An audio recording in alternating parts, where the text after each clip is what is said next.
الرحيم الحمد لله رب العالمين بارئ الخلائق أجمعين والصلاة والسلام على سيدنا ونبينا أبي القاسم محمد اللهم صل على محمد وآل محمد وعلى أهل بيته الطيبين الطاهرين ولعنة الله على أعدائهم إلى قيام يوم الدين رب اشرح لي صدري ويسر لي أمري واحلل عقدة من لساني يفقه قولي أما بعد. Dear brothers and sisters, Assalamu alaikum wa rahmatullahi wa barakatuh. As you know, we just celebrated the anniversary of the birth of our second Imam, Imam Hassan al-Mujtaba alayhi salam.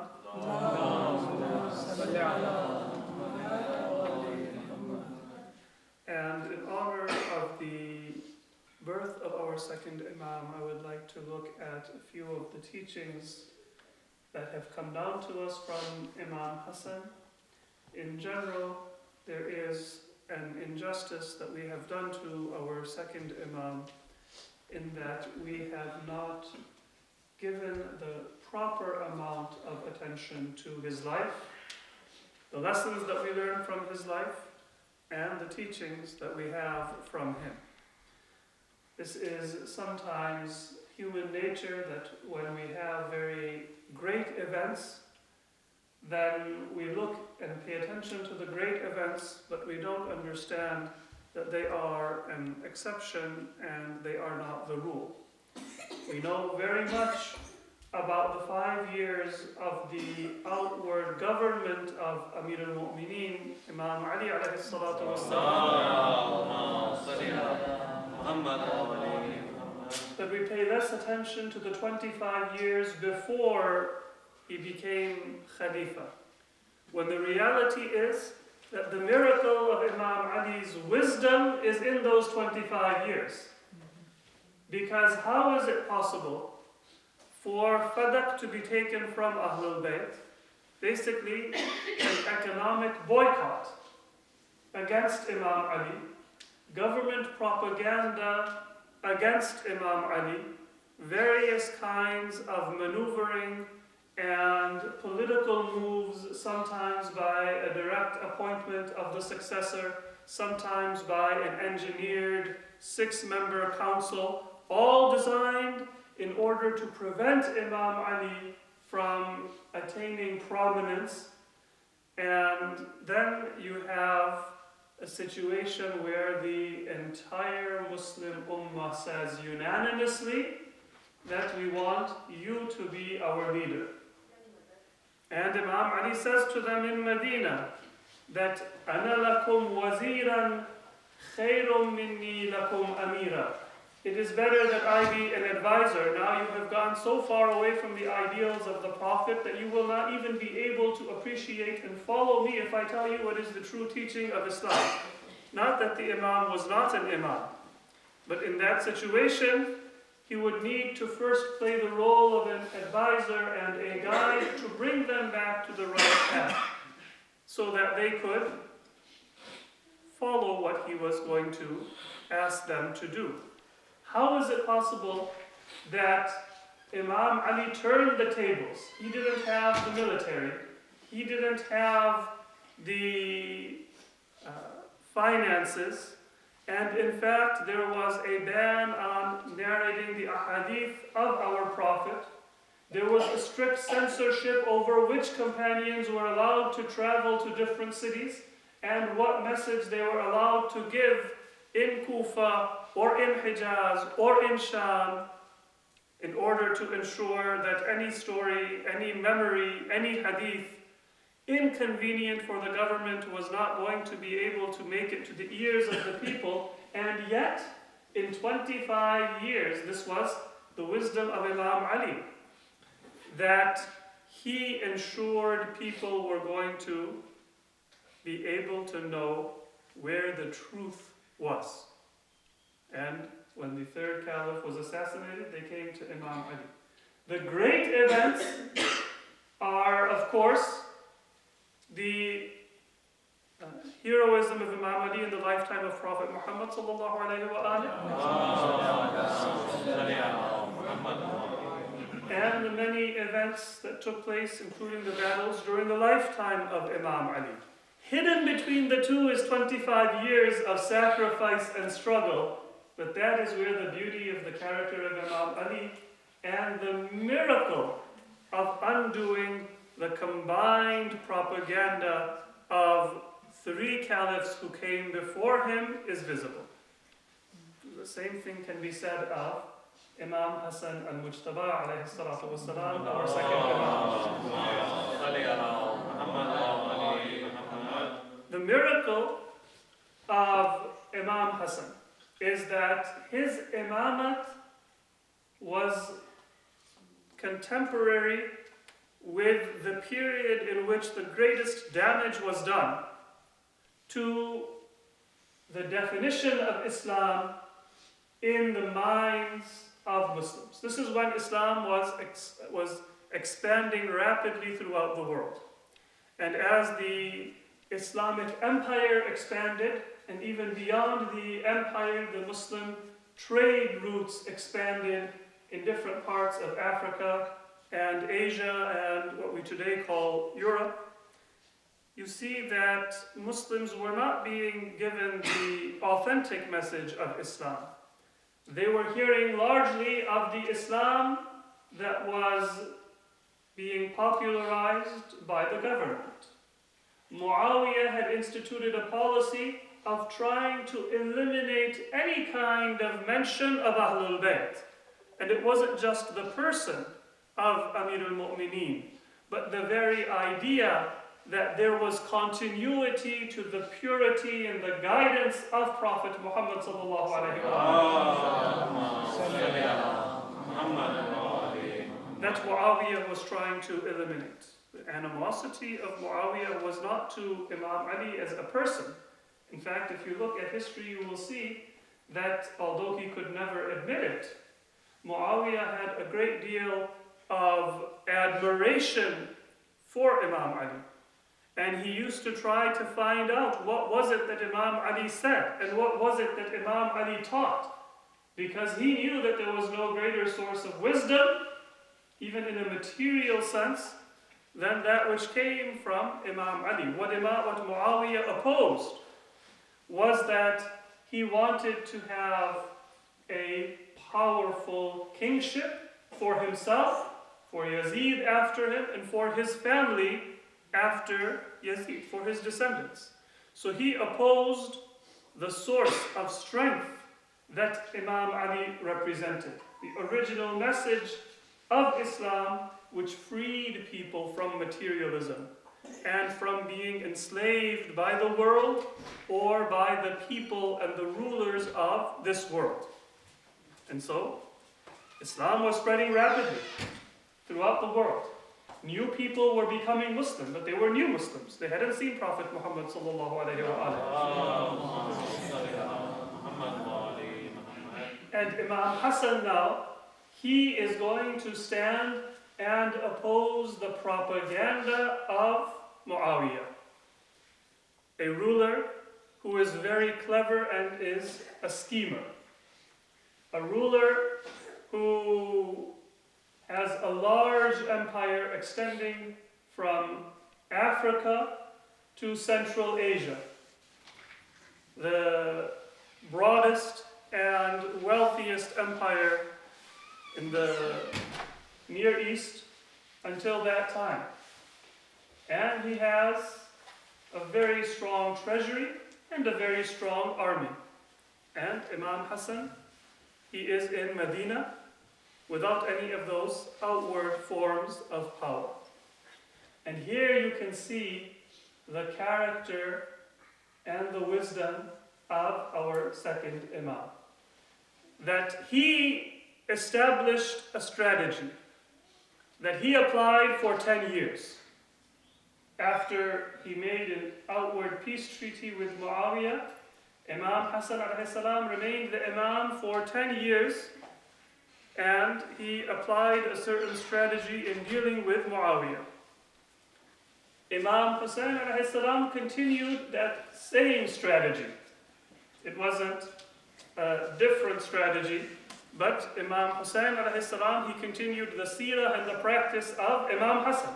So that also we can say is a continuation of the imamate of Imam Hassan in the person of Imam Hussein. And that strategy built a level of clarity in the minds of the people that the beautiful story of the sacrifice and heroism of the martyrs of Karbala took place. The miracle of Karbala is not just that Imam Hussein and his family and his very small number of followers gave their sacrifice. The miracle of Karbala is that they were able to shock the conscience of the entire Muslim world in such a way that Karbala became a defining moment in Islamic history. And it prevented any government from being able to claim to be the successor of Prophet Muhammad, and then to claim that what they are teaching is the authentic form of Islam. The ahadith that were forged, the innovations that were made, the bid'ah that were made until that time, they found their ways into books of hadith. They found their ways even into books called Sahih. They became part of the idea that many people had of what Islam is. But Karbala was a turning point. After that point, the story of Islam became separate from the story of the governments that ruled in the name of Islam. So this miracle also is not just what took place on the battlefield, but how Imam Hassan alayhi salam and his wisdom, and Imam Hussein when he continued that wisdom of his elder brother and his Imam, how it was able to affect the conscience of the Muslim world. This is the greatness and the miracle of our second Imam, Imam Hassan al-Mujtaba alayhi salatu wassalam.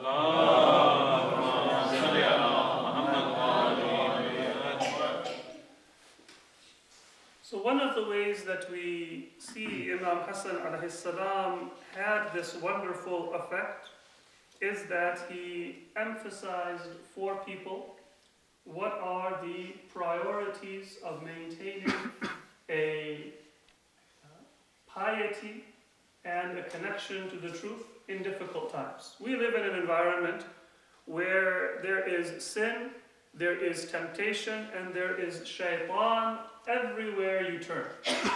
You don't have to go looking for someone to take you away from the path of Allah, but that temptation will come to you in your pocket, in your home, from the very moment that you wake up until the moment that you go to bed. In fact, sometimes there may be a message that will come and it will even wake you up when you are asleep if your phone is nearby. Times have changed, and the severity of the temptations that we face is greater than it was at any time in the past. In some ways, the time of Imam Hassan alayhi salam, although it didn't have that same kind of technology, it had that same kind of danger, because the form of deviant Islam had spread, and it was in authority, and it was present everywhere in society.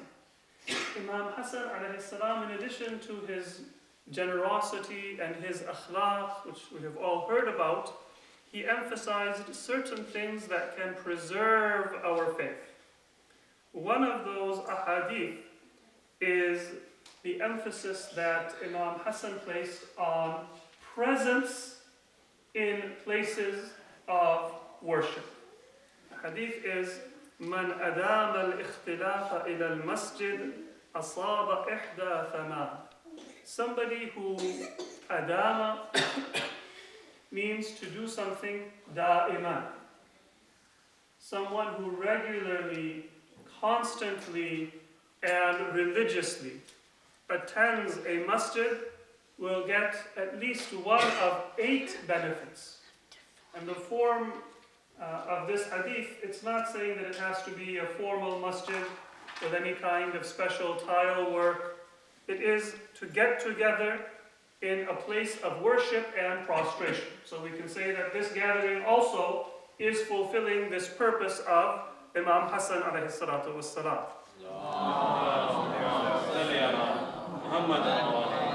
Of course, if you have a purpose-built masjid, then you can do i'tikaf there.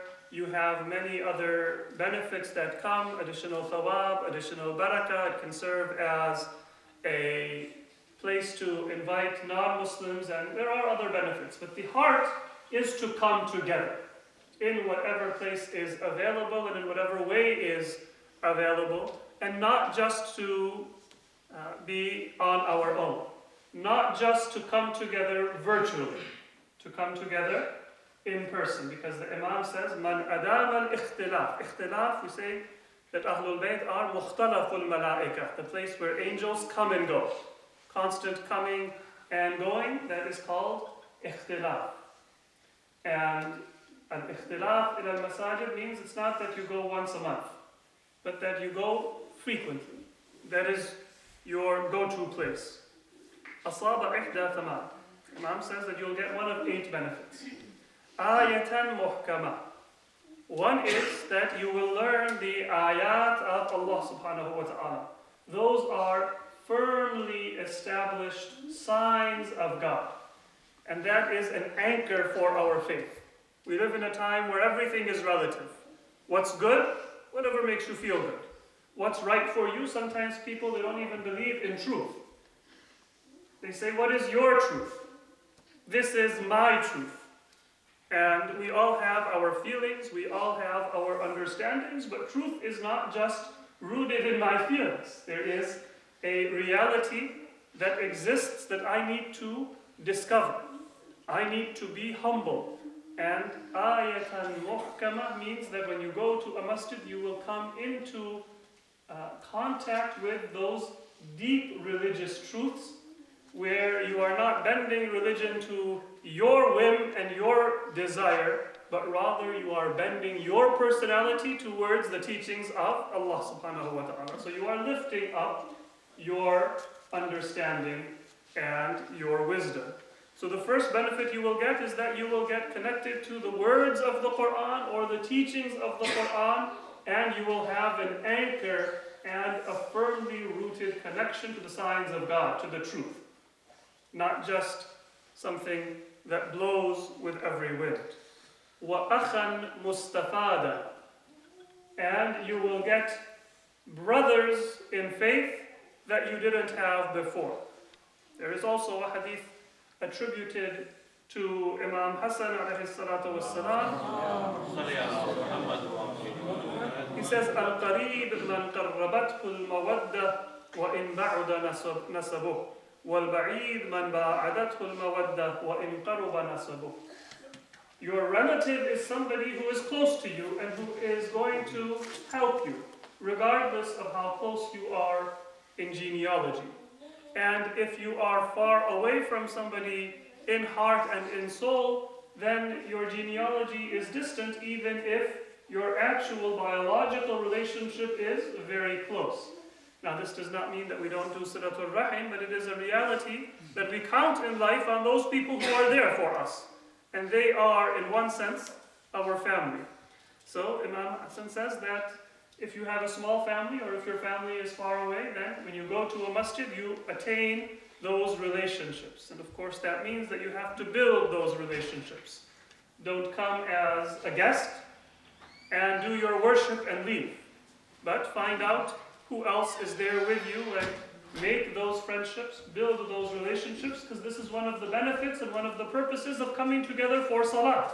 You come here to build family, to expand your family. So number 2 is وَأَخًا مُسْتَفَادًا وَعِلْمًا مُسْتَفْرَطًا. You will get new knowledge. وَرَحْمَةً مُنْتَظَرًا. And you will get mercy. When you come together to pray, then Allah subhanahu wa ta'ala sends His angels to take account. And Allah subhanahu wa ta'ala sends His mercy. And that will be something that will stay with you after you leave. وَكَلِمَةً تَدُلُّهُ عَلَى الْهُدَى أَوْ تَرُدُّهُ عَنِ الرَّدَى. You will learn maybe a word. Sometimes there is an elder gentleman or an elder lady in the community who has lived their entire life with piety, and they will give you a word of wisdom. You may hear it in a lecture, you may hear it in a conversation, you may find a book and take a look at that book. Somehow you will find tidbits and words of wisdom, either that will be a source of guidance or that will protect you from misguidance. And this is something that when you are in good places, Allah subhanahu wa ta'ala sends His messages through the environment that you are in. Allah is not going to send me or you revelation. But Allah subhanahu wa ta'ala, if He wishes to guide me, تَدُلُّهُ عَلَى الْهُدَى أَوْ تَرُدُّهُ عَنِ الرَّدَى, then Allah might send a person, or a book, or a source within that good environment that will be a source of guidance. And then the Imam says, وَتَرْكَ الذُّنُوبِ حَيَاءً أَوْ خَشْيَةً. The last thing that you will get if you go regularly to a masjid is that you will abandon sin. Either you will abandon sin because you will become pious, which is the goal, or you will abandon sin because it's embarrassing. If I have a very loud music on my ringtone and I come regularly to the masjid and once I forget to put it on silent, then I will be embarrassed and I will change my ringtone so I don't get embarrassed again. If there is something in my life that is not appropriate to that environment, then I will change it because that environment does not facilitate a lack of religious practice. So tarkul dhunub, if it's khashyatan, that is the ideal goal. But if I don't yet have khashya in my heart, then at the very least I will have tarkul dhunub haya'an, because of my friends, because of the people that I am associating with. And when I have haya, then inshallah gradually khashya will enter into my heart as well. These are some of the wisdoms of our second Imam, Imam Hassan ibn Ali al-Mujtaba alayhi as-salatu was-salam. We ask Allah subhanahu wa ta'ala to grant us the ability to benefit from these teachings and to be frequent attendees in our masajid, to make them thrive and to come together with our fellow believers and to create a family and a community rooted in piety and service to Allah, the Prophet, and Ahlul Bayt. Bismillahir Rahmanir Rahim. Inna a'tainaka al-kawthar fasalli li rabbika wanhar inna shani'aka huwa al-abtar.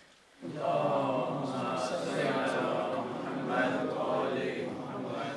Allahumma salli ala Muhammad wa ali Muhammad.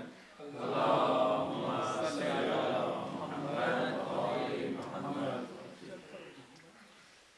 أعوذ بالله من الشيطان الرجيم. بسم الله الرحمن الرحيم. الحمد لله رب العالمين والصلاة والسلام على سيدنا ونبينا أبي القاسم محمد. اللهم صل على محمد وعلى علي أمير المؤمنين وعلى فاطمة الزهراء وعلى الحسن والحسين سيدي شباب أهل الجنة وعلى علي بن الحسين ومحمد بن علي وجعفر بن محمد وموسى بن جعفر وعلي بن موسى ومحمد بن علي وعلي بن محمد والحسن بن علي والحجة بن الحسن القائم المهدي صلوات الله عليهم أجمعين.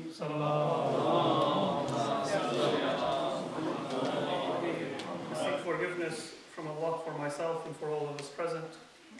In the second khutbah, just one other hadith from our second Imam, and then inshallah we will conclude this Friday prayer service. It's reported from our second Imam that he said that مَا اتَّكَلَ عَلَى حُسْنِ الْإِخْتِيَارِ مِنَ اللَّهِ من اتكل على حسن الاختيار من الله لم يتمنى أنه في غير الحال التي اختارها الله له. if you are truly pleased with the decree of Allah subhanahu wa ta'ala, there is a sign for it. Many times we understand the importance of qana'a, contentment, rida, to be pleased with what Allah has decreed, taslim, to submit to what Allah has decreed. We hear that it was the slogan of Imam Hussein in Karbala and the slogan of Ahlul Bayt throughout their lives, ridan bi qada'ihi wa tasliman li amrih. What does that mean? That is described in this hadith of our second Imam. Man ittakala ala husn al-ikhtiyar min Allah la. If you rely on Allah giving you a good and an ideal decree for your life. When Allah chooses something for you, He chooses well. لم يتمنى. Then you shouldn't wish that أنه في غير الحال التي اختارها الله له. That your situation be anything different from what Allah has chosen for you. Sometimes we want to change our situation because we're not content. I think I'm being underappreciated at work, so I want to change my job. I feel like my house is too small, so I'm looking for a new house. That is great. But once you make your effort, if something comes from Allah subhanahu wa ta'ala, meaning He hasn't asked you to strive, He hasn't given you the ability to change it. It is the decree of Allah. Let's say, for example, that you get sick. Now, not because of a carelessness or a negligence on your part, but something beyond your control. That is Allah subhanahu wa ta'ala, He has sent it for you. Allah has chosen that for you, and if I say, I wish He didn't do this, then that means that you are not trusting that Allah is giving you the best choice, the best decree.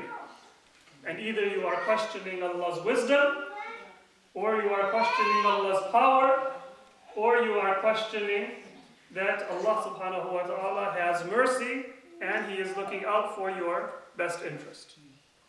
None of those is something that a believer should do. We don't question that Allah knows what is best. We don't question that Allah can do whatever He knows. And we don't question that Allah subhanahu wa ta'ala is looking out for us and giving us the best decree. So if I don't like something that my parents do, I shouldn't say, Allah, why did I have to get born in this family? Allah chose this family for me, nobody else chose it for me. If I don't like some of the other circumstances of my life that are beyond my control, then I may think about what I can do differently in my life. That is what Allah wants us to do. But I should not complain about what Allah subhanahu wa ta'ala has given us. That is a sign that we do not trust His judgment. We do not trust His decree.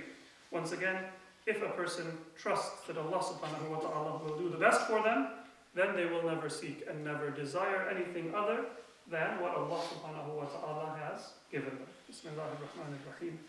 Inna Allah ya'muru bil adli wal ihsani wa ita'i dhil qurba wa yanha 'anil fahsha'i wal munkari wal baghi ya'idukum la'allakum tadhakkarun. Sallu ala Muhammad wa ala alihi wa